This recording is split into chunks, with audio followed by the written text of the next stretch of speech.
太极门气功养生学会台南道馆平安幸福五宝来新春茶叙，活动伫咧16号登场，活动安排小小学员甲天官武师共同迎接贵宾，活力满满，喜气又鼓醉。另外，现场嘛有多项活动单位，趣味又个好耍。延续过年的欢乐，养生学会也设计出炸年兽以及蛇来红包福气道等等的趣味游戏，让参与民众同乐。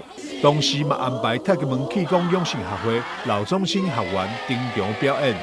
神奇娃娃真神奇，自然大方有秩序，健康快乐样样行。看到民众一起棒，人人最好最善良 ，Come on！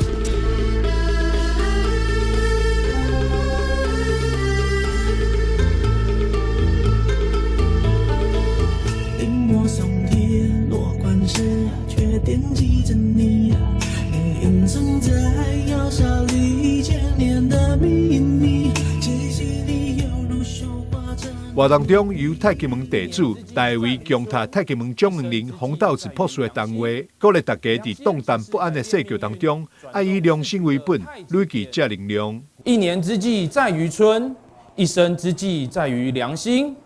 良心即是改变命运、转动世局的太极点。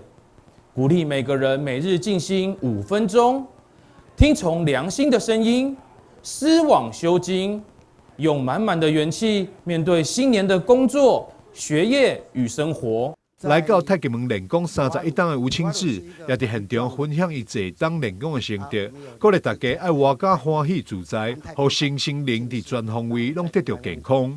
记者张秀仪采访报道。